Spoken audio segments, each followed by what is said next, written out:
이준석 전 대표가 언론 인터뷰에서 국민이 제일 싫어하는 건 윤석열 대통령이다 라며 이번 총선은 거학과의 경쟁이다라며 윤 대통령을 거학으로 꼽았습니다. 네. 자, 이준석 전 대표 인터뷰 내용을 보면 지금까지 이준석이 했던 발언 중에 이 전 대표가 했던 발언 중에 가장 센 발언인데 국민이 제일 싫어하는 건 대통령. 이번 총선은 거학과의 경쟁. 탈당 선언문을 쓰고 있는데 신당의 모토는 윤 정부가 침해한 자유를 복원하는 거다라며 본인이 탈당해서 대척점은 윤석열 대통령이다 라며 윤 대통령을 거하게 빗댔습니다. 야, 이거는 민주당에서 김민석 의원 친명계가 이낙연 전 대표를 사쿠라에 비유하는 것보다 훨씬 더 비유가 굉장히 어떤 일종의 어떤 선을 다 벗어난 표현으로 해석되고 있습니다. 지금대로 가면 국민의힘 83석 얻을 거다, 비례대표까지. 폭망을 이준석 전 대표가 국민의힘 폭망할 것이다라는 걸 얘기했습니다. 예상인지 저주인지.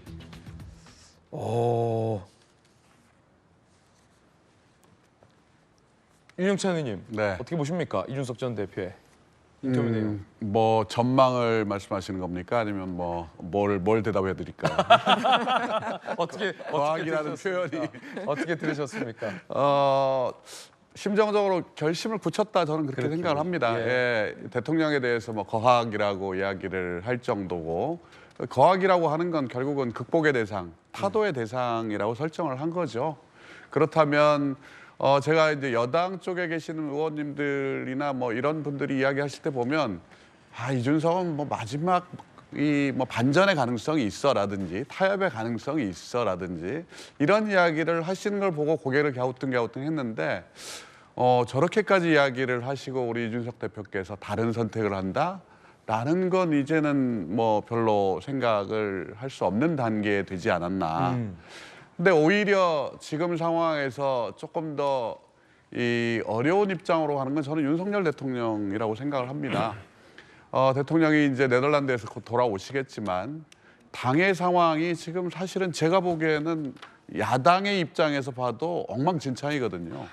누가 도대체 주류고 누가 비주류고 누가 친윤이고 누가 반윤인지를 모르겠어요. 그러니까 한마디로 이야기하면 당이 거의 진공 상태나 다름이 없는 그 정도로 지금 윤석열 대통령의 당 장악력이 떨어져 있는 상황이거든요. 근데 그 상황에서 윤석열 대통령이 가지고 있는 마지막 반전의 카드가 하나 남아있다면 저는 이준석과 유승민이라고 보는데 그 카드를 본인이 활용을 할 수 있는 카드가 일말에 남았다고 생각했는데 이준석 대표가 사실은 미리 지른 거 아닙니까? 그래서 저런 측면에서 본다면 오히려 윤석열 대통령의 입장이 점점 더 답답한 상황으로 가고 있다. 해법이 안 보이는 길로 가고 있다라는 생각이 듭니다. 예, 김관삼 변호사님, 정치권에서 특히 이제 여당 쪽에서는 이준석 전 대표를 향해서 굉장히 비판 섞인 여론도 많이 제기하고 있는데 본인이 대선판을 띄워서 대선에서 뛰어서 당선시킨 대통령을 향해서 거학이라고 규정을 하면서 타도의 대상으로 규정을 하면서 국민의힘은 폭망할 것이다 라고 예측하는 국민의힘의 전 대표, 이례적이긴 한데 어떻게 보십니까? 일단 이준석 대표는 국민의힘이 이제 폭망하기를 바라고 있죠. 그리고 대통령도 폭망하기를 바라고 있고, 그러면 본인이 폭망하기를 바라고 있는데 왜 이렇게 폭망한다는 얘기를 이렇게 하고 다니는 거예요? 아니, 내버려 두면 저절로 망할 거 아니에요. 본인 생각대로라면. 그렇죠. 근데 뭐 비례대표 합쳐갖고 86석, 87석 이 얘기를 자꾸 했고 하면 국민의힘이 정신을 차리거든요. 이러면 안 되겠다. 그럼 국민의힘이 좀 더 잘 될 수가 있어요. 예. 그렇게 하면서 뭔가 분노를 일으키잖아요. 뭐 환자, 거학. 그리고 본인이 전 대표 아닙니까?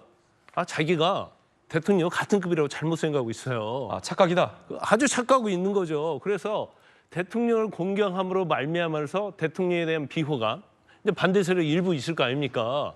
그럼 그 세력을 가지고 이제 정치를 하겠다는 거예요. 그런데 정당이라는 것이 사실은 이제 대통령에서 비호감을 갖고 있는 사람들이 다 모일도 없거니와 일부 모일 거예요. 근데 그것 갖고 결집해가지고 나는 그걸 근거로 해서 앞으로 정치를 하겠다?